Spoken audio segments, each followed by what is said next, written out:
Hola doctores, vamos a continuar ahora con las fijas de cirugía general.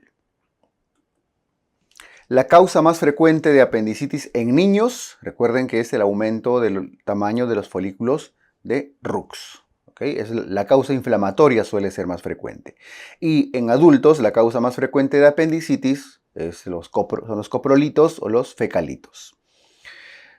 Entre los dos predominan las causas inflamatorias, el aumento de tamaño de los folículos de Rux. La neoplasia más frecuente del apéndice, el benigno, el mucocele, y el maligno, el tumor neuroendocrino apendicular, que es el tumor carcinoide, productor de serotonina. ¿Okay? 4. La etiología bacteriana de la apendicitis, principalmente E. coli y bacteroides. E. coli en fases tempranas y bacteroides ya cuando se complica, cuando hay necrosis y demás. 5. ¿En qué consiste la cronología de Murphy? La cronología de Murphy incluye hiporexia, dolor migratorio, náuseas, fiebre, ¿no? Aumento de la pérdida del apetito, luego migración del dolor, náuseas, localización del dolor una vez que migra y por supuesto la fiebre después. Las fases de la apendicitis son 4, la fase congestiva, fase supurada, fase necrosada y fase perforada. Bien, la fase congestiva también le suelen llamar fase catarral, es un sinónimo.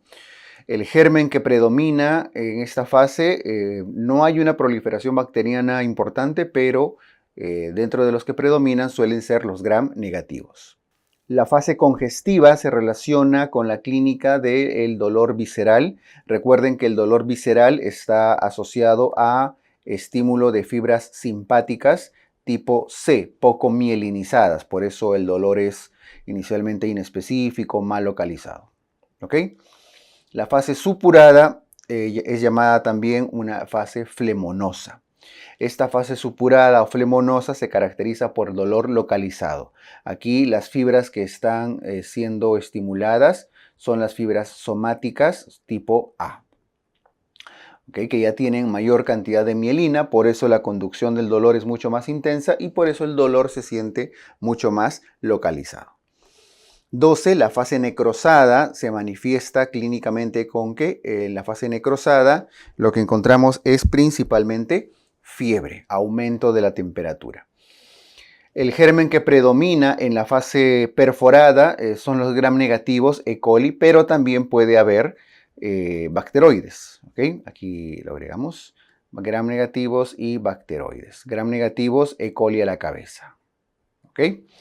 14. La fase perforada se relaciona con la clínica de dolor al rebote, los signos de peritonismo. Entonces, perforación es igual a peritonismo, rebote. Las fibras relacionadas al dolor visceral, ya lo habíamos mencionado, son las fibras tipo C, fibras simpáticas. ¿Okay? Las fibras simpáticas de poca mielina.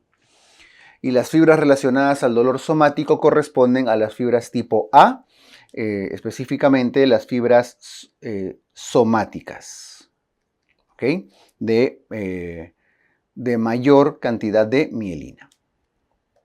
Perdón. El punto para apéndices parasecales, esto dentro de la localización de los puntos dolorosos, ¿no? Cuando estamos acá en el abdomen, en la fosa ilíaca, el ombligo, y ahí está, ¿no? Los parasecales. Los que están alrededor del ciego, el punto de McBurney. Para apéndices pélvicos, una zona inferior, el punto de Lanz. Para apéndices retrosecales, ya en la zona poco posterior, el punto de Lesene. Y para apéndices ileales, el punto de Morris.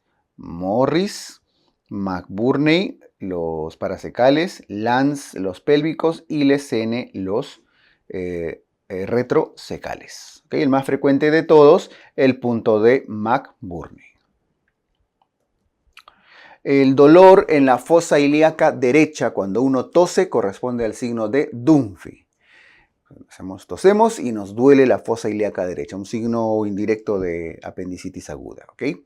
El signo que al comprimir el hemiabdomen izquierdo duele la fosa ilíaca derecha es el signo de Robson, ¿no? El dolor cuando uno presiona el lado izquierdo termina el aire yendo hacia el lado derecho, hacia el ciego, y eso comprime el apéndice, el signo de Robson. El dolor al rebote, el signo de Bloomberg. Cuando el paciente está en decúbito lateral y se hace extensión de la cadera, toda la cadera hacia atrás, eso es el signo del psoas, del iliopsoas, le llaman, ¿no?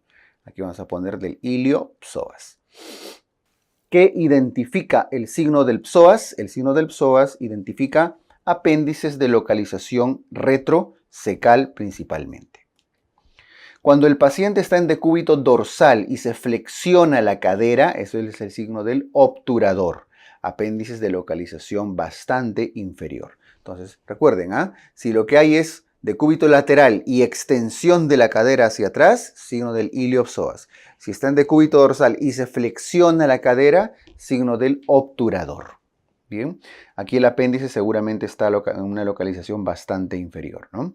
¿Qué identifica este signo del obturador? Localizaciones pélvicas, ¿okay? Bastante inferiores, ¿no? Seguramente el signo del obturador podría estar relacionado con el signo de Lanz, que es el punto doloroso de Lanz que hace un momento hemos visto. ¿Cuál es la conducta cuando hay un score de Alvarado de 1 a 3 puntos? Buscar otras causas de dolor. Cuando el score de Alvarado es de 7 a 10 puntos, hacia arriba, la apendicectomía es la conducta. Y cuando tenemos entre 4 a 6 puntos, hay que confirmar con imágenes, es decir, realizar una tomografía. ¿Ok? Muy bien. Entonces, Alvarado de 4 a 6 puntos, tomografía. Si no hay tomografía, una posibilidad es la ecografía, y si se trata de una gestante, probablemente vamos a optar por una resonancia magnética, ¿no? En gestantes, resonancia magnética. De todas maneras, se trata de evitar los contrastes, el gadolinio, entre otros. ¿Cuál es el estudio de imagen de elección en apendicitis? La tomografía. Y de hecho, la tomografía con contraste. ¿Y qué hallazgos encontramos? Una dilatación del apéndice más de 6 milímetros y una pared engrosada más de 2 milímetros, edematizada la pared, ¿no? Son los hallazgos característicos. Eventualmente, en la tomografía podrían encontrar el apendicolito, el coprolito, sobre todo si se trata de adultos. 3.3. ¿Cuál es el estudio de imágenes de elección en mujeres en edad fértil y gestantes? Mujeres jóvenes y gestantes, la ecografía. ¿En qué sospechamos ante la palpación de masa en fosa ilíaca derecha en el contexto de una apendicitis? Pensamos en plastrón o absceso, sobre todo cuando tiene más de 3 días de evolución. A partir del 4º día en adelante se forman los plastrones o abscesos. ¿Cuántos días de evolución suelen tener una masa apendicular? Mayor o igual a 4 días. Una posibilidad es decir más de 3 días y otro mayor o igual a 4 días. Viene a ser prácticamente lo mismo, ¿no? A partir del 4º día en adelante se forman estas masas. Cuando tenemos apendicitis e ictericia, es probablemente un diagnóstico de pileflebitis o tromboflebitis portal. ¿Bien? ¿En qué consiste la pileflebitis? La pileflebitis consiste en microabscesos hepáticos por diseminación portal. El estudio de elección viene a ser la tomografía abdominal, que va a encontrar o explorar la presencia de microabscesos hepáticos. ¿Ok? Muy bien. 39. ¿Cuál es el diagnóstico diferencial más común de la apendicitis? La adenitis mesentérica. La adenitis mesentérica, recuerden que tiene hallazgo previo de clínica previa de antecedente viral, congestión, catarro, y luego hay una inflamación de los folículos linfoides, de los ganglios.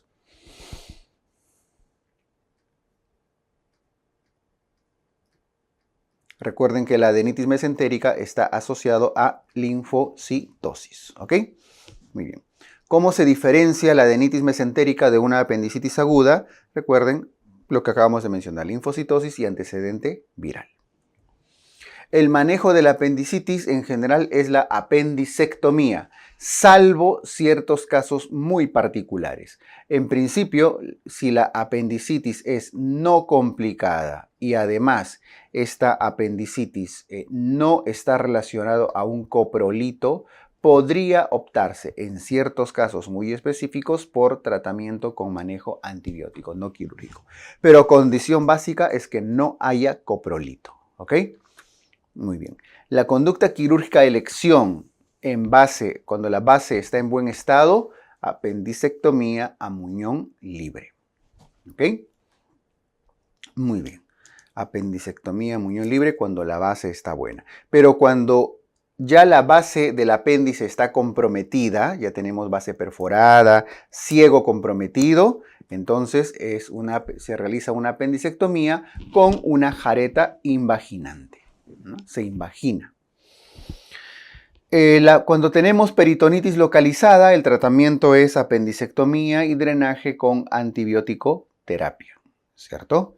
Peritonitis localizada hay que drenar. Y si es una peritonitis generalizada, es apendicectomía con lavado peritoneal. Entonces, ¿cuándo se lava la cavidad? Sobre todo cuando hablamos de peritonitis generalizada. El manejo del absceso apendicular es un drenaje percutáneo con antibiótico terapia. Para ser un poco más exactos acá, si el absceso mide menos de 4 centímetros de diámetro, probablemente vamos a ir solo hacia los antibióticos. Si es mayor o igual a 4 centímetros de diámetro, ahí sí optamos por un drenaje percutáneo. Es decir, no todos los abscesos se tienen que drenar. Va a depender mucho del tamaño. El manejo del plastrón o plastrón no abscedado sí es antibiótico terapia. En ambos casos, tanto en el absceso como el plastrón, la apendicectomía es diferida aproximadamente 6 semanas o 45 días posteriores a la resolución del cuadro. ¿Ok? La manifestación inicial de apendicitis en niños suele ser la obstrucción intestinal. Los niños se suelen manifestar sus apendicitis con cuadros obstructivos. Muy bien. ¿Cómo se denomina el hallazgo casual y asintomático de cálculos en la vesícula? Litiasis vesicular. Estos cálculos, los cálculos primarios más frecuentes de la vesícula, son los cálculos de colesterol, bien, los que abundan en la vesícula. Son factores de riesgo para cálculos de colesterol, la dislipidemia, la obesidad, la gestación. ¿Ok? Y estos son los que abundan más en la vesícula. Los cálculos primarios más frecuentes de la vía biliar, si estamos hablando de vía biliar, los cálculos pigmentarios marrones, sobre todo asociados a bilirrubinato de calcio. ¿Ok? Entonces, en la vía biliar, pigmentarios marrones y en la vesícula, los de colesterol principalmente. 5.3. Son factores de riesgo para cálculos pigmentarios marrones, la sepsis. Los cuadros sépticos tienden a generar mayor cantidad de pigmentos, ¿ok? Y ocasionan los cálculos pigmentarios marrones. Los cálculos que provienen de las hemólisis son los cálculos pigmentarios negros, de las anemias hemolíticas, por ejemplo, ¿no? ¿Dónde se suelen localizar los cálculos pigmentarios negros? En la vía biliar principal. 5.6. El estudio de elección para el cálculo el estudio de elección para el diagnóstico, de colelitiasis es la ecografía. Colelitiasis se diagnostica con eco. Si hay dolor postprandial asociado a náuseas, no tiene fiebre y no tiene leucocitosis, es decir, dolor, no leucocitosis y no fiebre, eso no tiene componente inflamatorio. Eso es un cólico biliar, un cólico vesicular. Entonces solo predomina el dolor. No hay fiebre, no hay leucocitosis, no hay componente inflamatorio. Cuando las colelitiasis son asintomáticas, cuando no hay síntomas, el manejo de elección suele ser observación. Entonces, las colelitiasis se operan cuando son sintomáticas. Si son asintomáticas, se observan. ¿Cuál es el manejo de elección para colelitiasis sintomáticas o con factores de riesgo? La colecistectomía. ¿Ok? Entonces, ¿Cuándo se hace colecistectomía? Cuando hay síntomas o factores de riesgo asociados. ¿Ok? El dolor, la presencia de Murphy positivo, la leucocitosis, es sospecha de ¿qué? De colecistitis aguda. ¿Según quién? Según los criterios de Tokio. ¿Cierto? Hay componente. El signo local de inflamación, el Murphy, y el signo sistémico de inflamación, la leucocitosis. El estudio de elección en colecistitis, la ecografía. La ecografía que ya encuentra una inflamación, una itis de la vesícula. ¿Ok? Muy bien. Son hallazgos ecográficos en la colecistitis aguda. La colecistitis se diagnostica con ecografía y esta encuentra un engrosamiento de la pared mayor de 4 milímetros, mayor o igual de 4 milímetros, eventualmente con presencia de cálculos. ¿Ok? Muy bien. ¿Cuáles son signos inflamatorios locales según los criterios de Tokio? El dolor en el hipocondrio derecho, el Murphy. Entonces, estos indican signo inflamatorio local. ¿Ok? Y los signos inflamatorios sistémicos en los criterios de Tokio vienen a ser la fiebre, la leucocitosis, la elevación de PCR. Bien. Estos son signos inflamatorios sistémicos. Los criterios imagenológicos en los criterios de Tokio, ¿cuáles son? Los hallazgos ecográficos positivos, a la cabeza el engrosamiento de la pared mayor o igual a 4 milímetros. Bien, ¿cuándo sospechamos de colecistitis aguda según los criterios de Tokio? Cuando hay un signo local de inflamación A y un signo sistémico de inflamación B. ¿Cuándo confirmamos diagnóstico? Cuando hay un A, un B y un C. ¿Okay? Los hallazgos ecográficos de colecistitis básicamente son el engrosamiento de la pared mayor a 4 milímetros, el signo de la doble pared, el diámetro incrementado de la vesícula, etc. ¿Ok? Bien. Los tipos de colecistitis, estamos hablando de colecistitis litiásica, la mayoría, el 90%, son la mayor cantidad, a litiásicos 10% y el 1% colecistitis enfisematosa. La más frecuente, litiásica o calculosa también le pueden llamar. ¿Ok? ¿Cuál es la causa más frecuente de colecistitis aguda calculosa? La litiasis, los cálculos. El principal germen de la colecistitis aguda son los gram negativos, E. coli, Klebsiella. Muy bien. Gram negativos en general, ¿no? Vamos a poner acá. ¿Cuál es la causa más frecuente de colecistitis aguda acalculosa? Es decir, que no tiene cálculos, inmunosupresión, shock, politraumatismos, etc. ¿Okay? Situaciones, paciente en cuidados críticos. 7.3. Los principales gérmenes de la colecistitis acalculosa son también los gram negativos, igual que en la colecistitis aguda calculosa. ¿Ok? Muy bien. Y si hablamos de colecistitis enfisematosa, esta está ocasionado principalmente o tiene como principal factor de riesgo la inmunosupresión, sobre todo cuando son pacientes diabéticos, por ejemplo. ¿Ok? Y el principal germen es el Clostridium perfringens. No confundir con el Clostridium difficile, ¿no? De la colitis pseudomembranosa. Son complicaciones de la colecistitis aguda. La colecistitis aguda se caracteriza por perforación, las complicaciones, ¿no? Se perfora, puede hacer peritonitis, masas, piocolecisto, síndrome de Mirici, fístulas, colecistitis crónica, etc. Todas estas complicaciones, o la mayoría de ellas, pueden hacer llevar a interpretar una colecistitis aguda moderada. ¿Ya? Las moderadas son aquellas que tienen algún tipo de complicación. 7.7 consiste en la obstrucción extraluminal del colédoco por la impactación de un cálculo. Ese es el famoso síndrome de Mirici. ¿Y cuál es la fístula más frecuente de la colecistitis en el contexto de Mirici? La fístula que va al duodeno, la colecisto duodenal. ¿Cómo se denomina el cuadro de obstrucción intestinal por impactación en la válvula ileocecal? Eso es el ilio biliar. No confundan el síndrome de Mirici, en la cual, aquí lo voy a poner, dibujar acá, el cálculo se impacta, ¿no?, en la salida de la vesícula y comprime la vía biliar. En cambio, el ilio biliar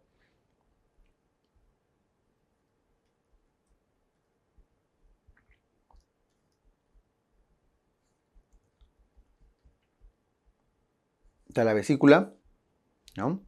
Se comunica la vesícula con el duodeno en lo que conocemos como una fístula colecisto-duodenal. Esa es la fístula más frecuente, ¿ok? Y ese cálculo baja hasta la válvula ileocecal y ahí se impacta el cálculo y genera una obstrucción intestinal. Eso se llama ilio biliar, ¿ok? ¿Cómo se denomina el cuadro de obstrucción duodenal por cálculo impactado en el bulbo duodenal? Si el cálculo se impacta en el bulbo duodenal, es el síndrome de Bouberet. ¿Ok? La triada clínica del ilio biliar, la triada de Mordor, antecedente de litiasis, de colecistitis y obstrucción intestinal. En general, una colecistitis previa que ahora está generando obstrucción intestinal, eso es un ilio biliar. La triada radiológica del ilio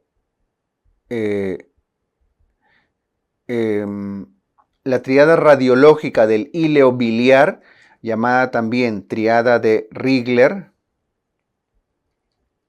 La triada de Rigler incluye aerobilia y radioopacidad en la fosa ilíaca derecha, con signos de obstrucción intestinal.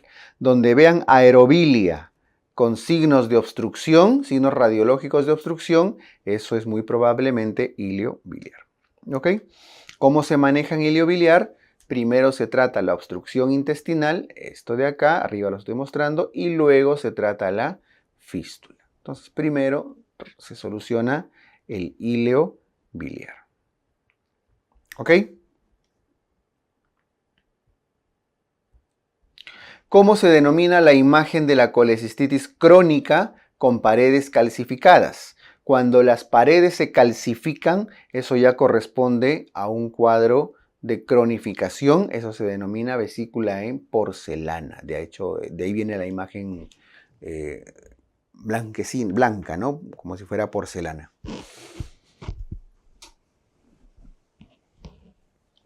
Estas vesículas en porcelana tienen un alto riesgo de carcinoma de vesícula. Tienen un porcentaje que supera alrededor del 15 a 20% aproximadamente de riesgo de cáncer de vesícula.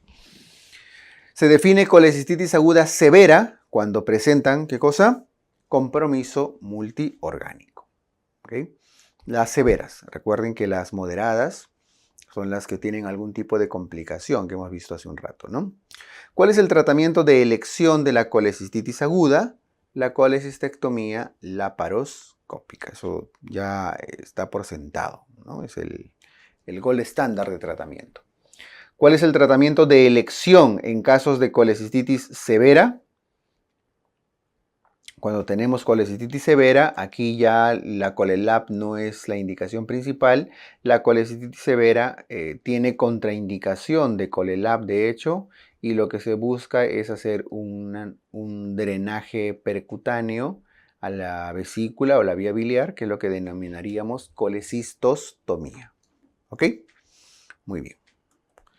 8.9. ¿Cuál es la causa más frecuente de coledocolitiasis? Las coledocolitiasis se caracterizan por una obstrucción del colédoco por cálculos secundarios. Bien, es decir, el cálculo viene de otro lado. ¿Y de dónde vienen estos cálculos secundarios? Usualmente vienen de la vesícula. Lo que llamaríamos cálculos residuales. Bien, ¿cuál es la clínica de la coledocolitiasis? Dolor e ictericia. Eventualmente se elevan algunas enzimas, 9.1, la fosfatasa alcalina y la gamma-glutamil transferasa. El estudio de imagen inicial en coledocolitiasis, la ecografía. Y el estudio más preciso, la colangiografía por endoscopía y aquí vamos a poner la colangioresonancia magnética. Hoy en día se prefiere la colangioresonancia como estudio diagnóstico por ser menos invasivo, ¿no? Ya la CEPRE se reserva cuando van a hacer diagnóstico y tratamiento conjunto. ¿Ok? Muy bien. ¿Cuál es el tratamiento de elección para coledocolitiasis? La coledocolitiasis se trata con CEPRE, con una esfinterotomía endoscópica. Entre paréntesis, acá lo vamos a poner, una CEPRE. ¿Cuál es la causa más frecuente de colangitis? La colangitis tiene como principal causa la coledocolitiasis, los cálculos en la vía biliar principal. ¿Okay? Un cálculo se obstruye. Pueden ser parásitos también, como el Ascaris lumbricoides. ¿Qué cánceres pueden generar colangitis? Los tumores periampulares, los quistes de colédoco. La triada de fiebre, ictericia y dolor es denominada la triada de Charcot. ¿Y eso es diagnóstico de qué? De colangitis. De colangitis aguda. ¿Bien? Fiebre, ictericia y dolor, es decir, triada de Charcot, y se asocia depresión del sistema nervioso central y shock, eso es la pentada de Reynolds. ¿Ok? Fiebre, ictericia y dolor, depresión del sistema nervioso central, shock, pentada de Reynolds, eso traduce, ¿qué cosa? Severidad. Y ante la severidad hay que se va a evitar la posibilidad de hacer CEPRE. ¿Okay? Los gérmenes en colangitis, E. coli y Klebsiella. Nuevamente los gram negativos que también están frecuentes en la colecistitis aguda, ¿no? El estudio de elección en colangitis, las colangiografías. Idealmente por CEPRE si es que es necesario, también puede ser por colangioresonancia. Pero en general una colangiografía bien hecha suele ser el estudio de elección. Según los criterios de Tokio, el A suele ser en colangitis, los signos de colestasis, signos de obstrucción, ¿no? Ictericia, elevación de bilirrubinas, fosfatasa alcalina, gamma-glutamil transferasa. La B, los signos de inflamación sistémica, básicamente se refieren a la fiebre, a la leucocitosis o elevación de PCR. Bien, los criterios de Tokio, cuando hablamos de las imágenes en la colangitis, la colangiografía y la tomografía suelen ser los más usados. De hecho, solemos preferir colangiografías, más específico para vía biliar. Cuando sospechamos de colangitis, cuando hay signos de colestasis, un signo de colestasis y un signo sistémico, es decir, un A y un B. Un signo de colestasis que puede ser ictericia, por ejemplo, y un signo sistémico que puede ser fiebre. Ictericia y fiebre, es probable que sea una colangitis. ¿Cómo se diagnostica la colangitis? Con un signo de colestasis, un criterio de A, un signo sistémico e imágenes confirmatorias. ¿Ok? Muy bien. Se define colangitis aguda severa, aquella que presenta compromiso multiorgánico, igual que la colecistitis aguda severa. ¿Cuál es el manejo inicial en la colangitis? Aquí es importantísimo iniciar cuanto antes con antibiótico terapia. El manejo para el grado 1 de colangitis son los antibióticos y drenaje endoscópico. ¿Okay? ¿Cuál es el manejo para el grado 2 de colangitis aguda? Si estamos ante un grado 2, una lesión moderada, drenaje biliar temprano. Entonces, grado 1, cuando es leve, antibióticos y drenaje endoscópico, tal vez no tan urgente, ¿no? Grado 2, si es un drenaje biliar temprano. Y grado 3, en el manejo de la colangitis, hay que drenar urgentemente. Drenaje biliar urgente. ¿Bien? Es una complicación de la colangitis la presencia de abscesos hepáticos piógenos. De hecho, la colangitis suele ser el principal factor de riesgo para el desarrollo de abscesos hepáticos piógenos. Por supuesto que aquí, si son abscesos que provienen de una colangitis, la E. coli suele ser el más característico. ¿Ok? Muy bien. La localización más frecuente de los divertículos. Los divertículos suelen localizarse a nivel del intestino grueso, a nivel del colon sigmoides y el colon descendente.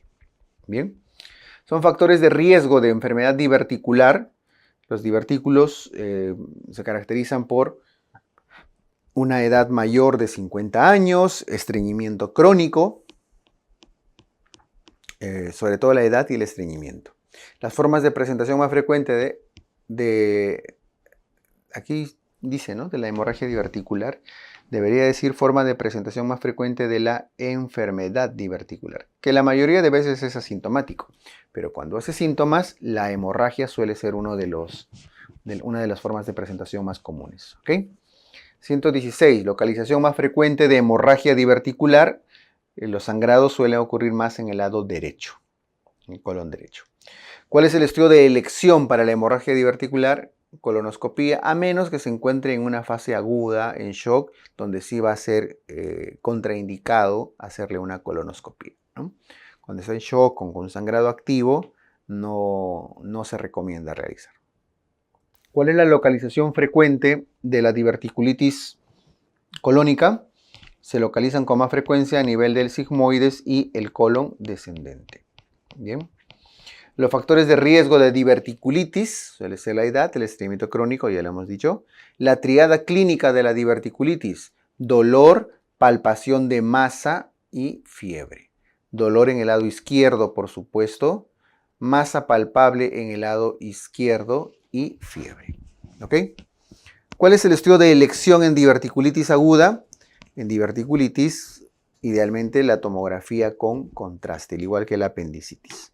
Y el estudio de elección, perdón, se repite, ¿no? La tomografía con contraste.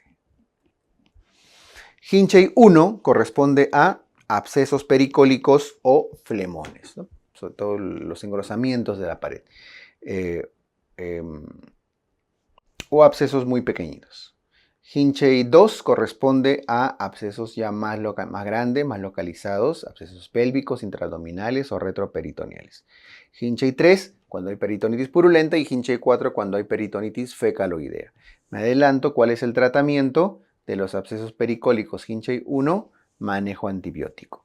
Hinchey 2, cuando son menores de 4 centímetros, antibiótico. Y si son mayor o igual a 4 centímetros, manejo con drenaje percutáneo. ¿Ok? Muy bien.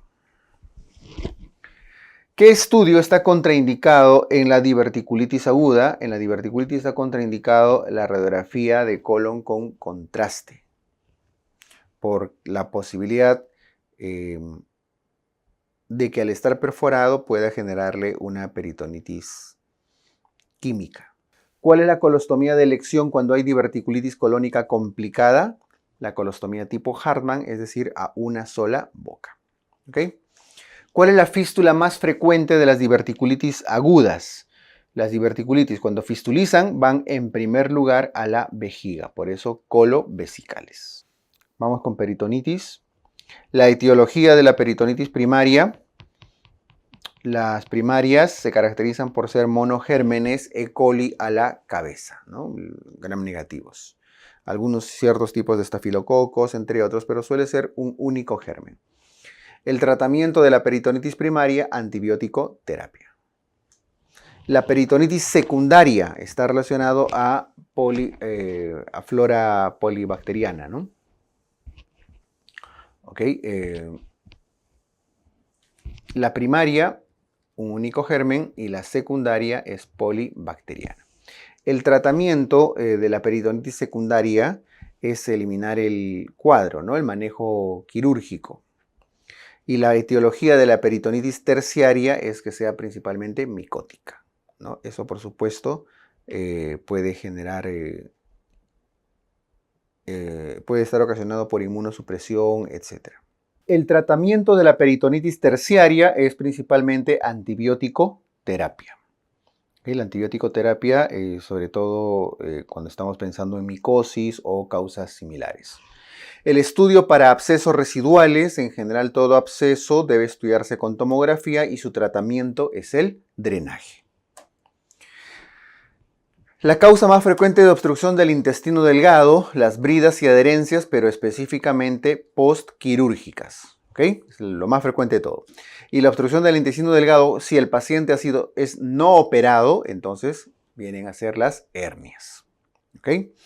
La causa más frecuente de obstrucción del intestino grueso en países no desarrollados, en vías de desarrollo, son los vólvulos. Y si hablamos de intestino grueso en países desarrollados, a la cabeza las neoplasias, específicamente el cáncer de colon. Bien. La causa más frecuente de obstrucción intestinal en general de todas las causas suelen ser las bridas y adherencias postquirúrgicas. ¿Cuál es la característica de las obstrucciones intestinales altas? Si son altas, el vómito es precoz y la distensión es epigástrica. El trastorno metabólico en obstrucciones altas en vomitadores, alcalosis metabólica con acá debe decir hipoclorémica, ¿no? Disminución del cloro y disminución del potasio. Hipoclorémicas e hipopotasémicas. 145. ¿Cuál es la característica de las obstrucciones intestinales bajas? Son los vómitos tardíos, la distensión generalizada, porque ya la obstrucción está más distal, ¿no? El trastorno metabólico, ya también en las obstrucciones bajas, suele ser la acidosis metabólica. El estudio de elección cuando hay obstrucción intestinal, radiografía de abdomen simple, aunque hoy en día se suele preferir, sobre todo cuando hay duda diagnóstica o se quiere mayor precisión, una tomografía, una TAC. ¿Qué signos se encuentran en la radiografía abdominal de las obstrucciones? Niveles hidroaéreos, signo de pila de monedas, eventualmente burbujas, sobre todo cuando se trata de obstrucciones en los neonatos. ¿Ok? Niveles hidroaéreos, pila de monedas, burbujitas. ¿Cuál es el signo de complicación de las obstrucciones intestinales? Fiebre y leucocitosis, que suelen traducir en ambos casos isquemia. ¿Ok? 150. ¿Cuál es el manejo de las obstrucciones intestinales no complicadas? Si no está complicado, su hidratación y su sondita, y si está complicado, su laparotomía. Factores de riesgo en vólvulo de sigmoides: la edad, el mesenterio largo que hace que se tuerza, la dieta rica en carbohidratos, etc. Son hallazgos imagenológicos de vólvulo de sigmoides: el grano de café, el signo de pico de pájaro, el asa en omega. Aunque de estos, el signo del grano de café es prácticamente el patognomónico, ¿no? Si el vólvulo de sigmoides está no complicado, paciente en buen estado, estable y demás, la devolvulación endoscópica suele ser el tratamiento de elección. Y si está complicado, la devolvulación quirúrgica, la sigmoidectomía. La tríada de Borchardt es característico de ¿qué? De vólvulo gástrico, vólvulo del estómago. ¿Ok? La tríada de Borchardt se caracteriza por, a ver, ¿pinta? Sí, ¿no? Acá está. La tríada de Borchardt se caracteriza por dolor, un dolor y distensión epigástricos, arcadas, pero sin contenido gástrico, o sea, sensación de vómito, pero no hay contenido gástrico, y la dificultad para pasar una sonda. Una sondita nasogástrica. ¿Ok? Muy bien. Eso es característico del vólvulo gástrico. Tríada de Borchardt. Una T es acá, ¿no? Borchardt. La tríada de Borchardt que incluye dolor, arcadas y imposibilidad para introducir sonda. Ya la habíamos puesto arriba. 158. ¿Cuánto es la duración del hilio postoperatorio? Después que los operan, dura 24 a 48 horas aproximadamente.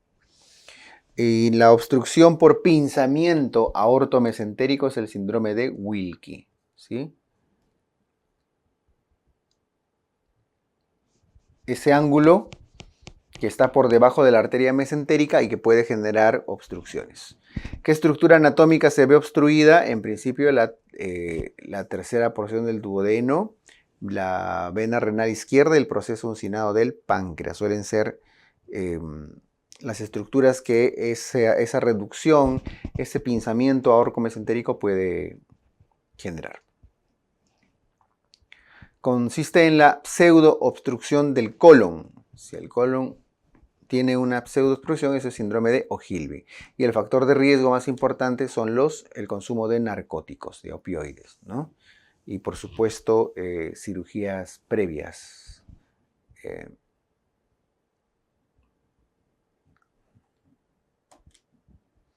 Vamos con las hernias. La definición de tumoración que protruye por orificio natural es una hernia, si el orificio es natural. Pero si el orificio es adquirido, eso se llama una eventración. Cuando se rompe una sutura o anastomosis, se llama dehiscencia. Los componentes de una hernia son el cuello, el saco y el contenido. ¿Okay? Cuello, saco y contenido de la hernia, ¿no? Las hernias falsas se caracterizan por tener ausencia de saco herniario. ¿Okay? Las falsas no tienen saco herniario. Ahí protruye grasita preperitoneal principalmente. Sobre las hernias. La hernia en la cual el contenido se adhiere al continente se denomina hernia deslizada. De hecho, las vísceras que más suelen deslizarse son el ciego, la vejiga, las trompas. Las hernias que se reducen y vuelven a protruir se llaman incoercibles. Y por supuesto, si es que ya no vuelve a protruir, se llaman hernias coercibles. Una hernia que no se reduce, que tiene compromiso vascular, se llama estrangulada. Y cuando hablamos que hay estrangulamiento, cuando hay clínica de cambios de color en la piel, leucocitosis, fiebre, entre otros. Un dolor intenso también, ¿no? 171. La hernia que protruye por debajo del ligamento inguinal se denomina la hernia femoral o hernia crural. Bien.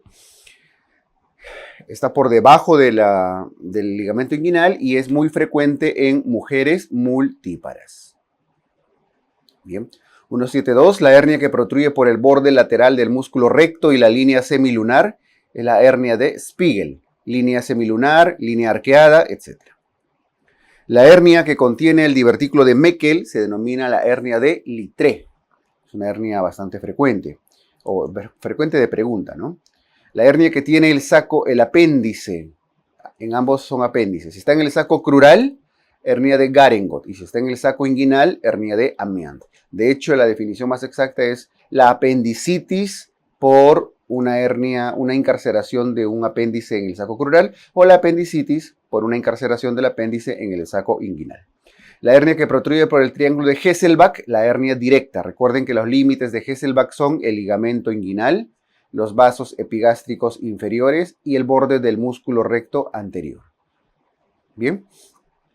Ese es el triángulo de Hesselbach y por ahí salen las directas, típico de los adultos. 177, la hernia que sale por el anillo inguinal profundo es la hernia indirecta, por la persistencia del conducto peritoneo vaginal y que llega hasta el escroto. La hernia inguinal congénita es la hernia indirecta y la adquirida es la directa. Por eso la congénita suele ser más frecuente en niños y la adquirida más frecuente en los adultos. La hernia que llega al escroto, lo comentamos hace un momento, la hernia que llega al escroto es la hernia inguinal indirecta. El tratamiento del saco herniario inguinal en niños, en el tratamiento de las hernias, el saco inguinal de los niños se reseca. Por eso solemos decir que se realiza una herniotomía. Bien. ¿Cuál es la técnica de elección por su baja recidiva, por su baja recurrencia? Es la técnica de Lichtenstein. Es hasta ahora todavía la hernia la técnica todavía más usada. Recuerden que Lichtenstein es una técnica que coloca malla por abordaje anterior. Es lo contrario a las laparoscopías. La técnica en la que se usan bilaterales, las técnicas posteriores, las técnicas laparoscópicas. Recuerden que la técnica preperitoneal por laparoscopía es la totalmente extraperitoneal TEP o transabdominal preperitoneal. Me falta una P acá. TAP. En conclusión, para efectos prácticos, la técnica de elección hoy en día todavía es la técnica de Lichtenstein, o al menos la que más se suele hacer. Las laparoscopías poco a poco van ya siendo gold estándar en muchos temas, en donde sí es de indicación las técnicas laparoscópicas posteriores o preperitoneales, es en las hernias bilaterales principalmente. Bien, una hernia, ¿qué complicaciones tiene el día 1 y 2? Hematomas y seromas. Y en general, muchas de las heridas quirúrgicas. Día 1, hematomas, día 2, seromas. Son complicaciones de las hernioplastías. El día 4 o 5, la infección del sitio operatorio. ¿Dónde se localiza la hernia crural o hernia femoral? Ya lo hemos comentado, por debajo del ligamento inguinal, típico de las mujeres multíparas. 188, factores de riesgo de hernia crural en mujeres, ancianas, multiparidad o hernia femoral, ¿no? Recuerden que la hernia crural o hernia femoral es una hernia con alta tasa de estrangulamiento. ¿Cómo se manifiestan las hernias epigástricas, las de la línea alba, las que están por encima del ombliguito? Con dolor, principalmente con dolor. Recuerden que las hernias epigástricas también las conocemos como hernias falsas. No tienen un saco herniario. No hay saco y el contenido tampoco es víscera intraabdominal, ¿no? Es generalmente grasa preperitoneal. La localización más frecuente de las fisuras anales es la línea media posterior, 90%. El anterior, 10%. Son factores de riesgo de las fisuras anales el estreñimiento crónico, el paso de las heces duras, y cómo se manifiesta con dolor al defecar y eventualmente con un sangrado escaso leve al final, ¿no? ¿Cómo se manifiestan las fisuras anales crónicas? Las fisuras, además del dolor y del eventual sangrado, tienen úlceras, hemorroides centinela y pliegue cutáneo, todo en la misma línea. La triada de las fisuras crónicas. Úlcera, hemorroide centinela y pliegue cutáneo, lo que conocemos como un plicoma. El manejo inicial de las fisuras anales, baños de asiento, dieta rica en fibra, analgésicos, pomadas de nitroglicerina. Nitroglicerina tópica. ¿Okay? Lidocaína también tópica para aliviar el dolor en caso sea necesario. El objetivo del tratamiento de las fisuras anales es relajar el esfínter interno. Por eso, el tratamiento de elección es la esfinterotomía lateral interna y en casos de riesgo de incontinencia fecal, la toxina botulínica, el Botox, ¿no? Pero la mayoría suele terminar en esfinterotomía como tratamiento ya de elección. 197 son factores de riesgo para hemorroides, el estreñimiento crónico, la obesidad, la multiparidad por el aumento de la presión intraabdominal. El grado 1 de hemorroides no prolapsa, pero ojo, pero sí sangra. El grado 2 de hemorroides prolapsa al esfuerzo, prolapsa al pujo, al defecar, pero tiene reducción espontánea, también sangra. El grado 3 de hemorroides prolapsa, incluso prolapsa, recuerden, espontáneamente, pero se reducen de forma manual o digital. ¿Okay? Eso es el grado 3. Y el grado 4 ya no se puede reducir. El tratamiento de las hemorroides, grado 1, es manejo médico. El de grado 2, ligadura con bandas, manejo con ligaduras y bandas elásticas, la escleroterapia, la escleroterapia, la fotocoagulación son alternativas también. ¿Ya? En grado 3, la hemorroidectomía y en grado 4 también la hemorroidectomía. Con la particularidad que en el grado 3 la hemorroidectomía es una hemorroidectomía cerrada o de Ferguson generalmente, y en el grado 4 la hemorroidectomía es una hemorroidectomía abierta o de Milligan-Morgan. Bien. 206, la principal causa de las fístulas anorrectales son los abscesos. Los abscesos anorrectales. ¿Ok? Un absceso suele llevar a una fístula y una fístula también puede terminar complicándose en un absceso. Ambos están relacionados. Según Parks, la localización principal de las fístulas es la localización interesfintérica, entre los esfínteres, o tipo 1 dentro de la clasificación de Parks. Recuerden que la tipo 2 es la transesfintérica. ¿Okay? 208, según Gutzal, las fístulas anorrectales rectas, cortas y únicas son las fístulas anteriores, y las que son curvas y largas, complejas, son las posteriores. Predominan las rectas, cortas, únicas, radiadas, así les suelen llamar también. Las anteriores son las más frecuentes, afortunadamente, porque son más simples.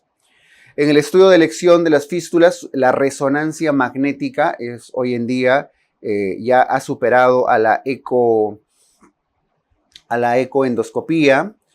Tiene una calidad de imagen y trazado de las fístulas mucho más claro, más exacto, y permite una adecuada reconstrucción. Y la resonancia magnética es el estudio de elección.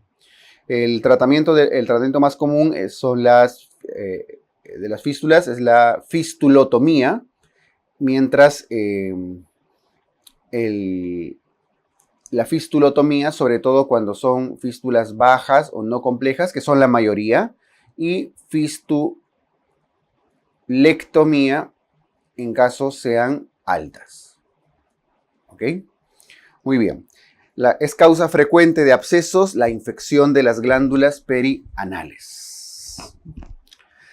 13. Principales factores de riesgo de los abscesos. Los abscesos ocurren sobre todo en pacientes con obesidad, sedentarios, diabéticos. ¿Okay? 2.14. ¿Y dónde se localizan? La localización más frecuente es la localización perianal subcutánea. La clínica de los abscesos anorrectales se caracteriza por ser masas eritematosas flogóticas con dolor pulsátil. El tipo es un dolor constante, no depende de la defecación, pero late, pulsa. Y como absceso, ¿qué es? Fiebre. El tratamiento de los abscesos anorrectales, drenaje y por supuesto con su cobertura antibiótica. Pero de esos, el drenaje, la debridación suele ser el concepto más importante. ¿Dónde se localizan los senos pilonidales? Generalmente en la región sacra. Estos senos pilonidales pueden complicarse a quistes, a abscesos.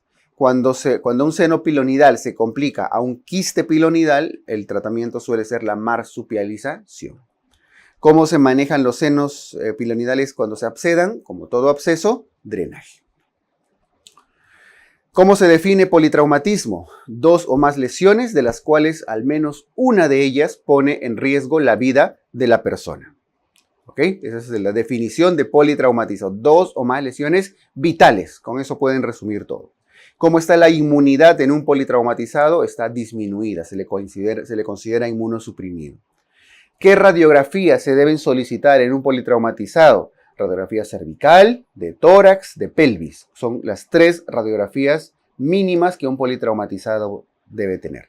El principal órgano lesionado es el intestino delgado y luego el hígado. Y en trauma abierto y en trauma cerrado, el vaso.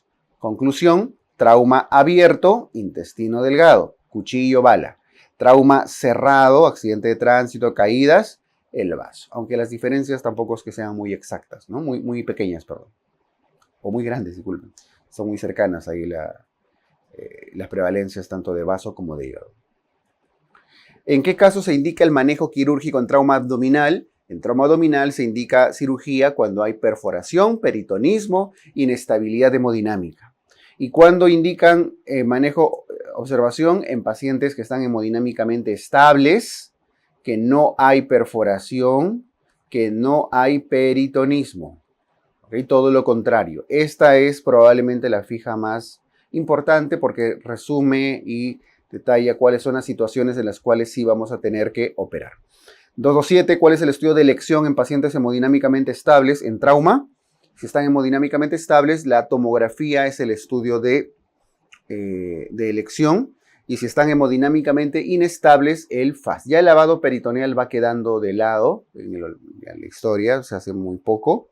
El lavado peritoneal es muy útil en situaciones de neoplasias, de cánceres, para hacer cuando hay sospecha de carcinomatosis o diseminación peritoneal, ¿no? Pero ya hoy en día la ecografía es prácticamente el estudio de elección cuando está inestable y la tomografía cuando está estable, ¿ok? Pero igual, los criterios de positividad de un lavado peritoneal diagnóstico incluyen más de 100.000 glóbulos rojos en el recuento o más de 500 glóbulos blancos, además de más de 175 unidades internacionales de amilasa y presencia de bacterias, ¿no? De hecho, lo más clásico es la cantidad de glóbulos rojos y la cantidad de glóbulos blancos, de eritrocitos y leucocitos. La indicación en trauma abierto por arma de fuego es la laparotomía. Está baleado, hay que operar.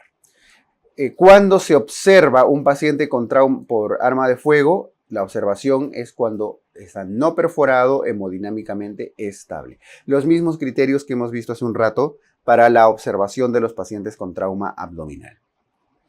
232, ¿qué es lo más importante evaluar en trauma abierto por arma blanca? En general, la estabilidad hemodinámica. Si está inestable, se opera, ¿no? Y si está estable, se explora la herida. Acuchillado, Los estables, se explora la herida. Los inestables, se opera. ¿Ya?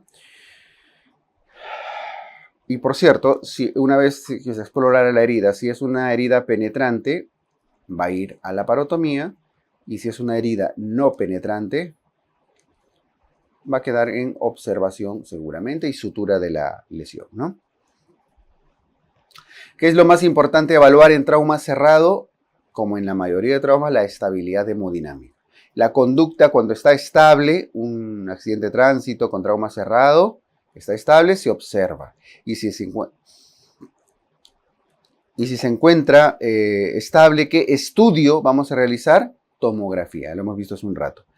¿Y qué conducta ante un paciente inestable? Hay que reponer volumen. Inestable nos referimos con caída de la presión arterial, elevación de la frecuencia cardíaca como datos más comunes, ¿no? Expansores de volumen. De ser necesario, paquetes globulares, expansión de volumen sanguíneo precoz. Y el estudio que se realiza cuando están inestables, esto ya lo hemos visto, la ecografía. Bien. ¿Cuál es el manejo ante un trauma abdominal cerrado con trastorno del sensorio, con shock? La laparotomía. ¿Okay? El trauma abdominal cerrado, que ya está con trastorno del sensorio, es porque ha tenido una pérdida de volumen bastante importante. Ya no hay tiempo acá de estar corrigiendo o haciendo estudios, perdón. Va de frente a la laparotomía. Así que están seguros que es un trauma abdominal, ¿no? Si el lavado peritoneal y el FAST salen negativos, cuando hacen ecografía, entonces deben sospechar que la lesión no está en el abdomen, o al menos en la cavidad peritoneal, y deben buscar lesiones en el retroperitoneo. ¿Ok?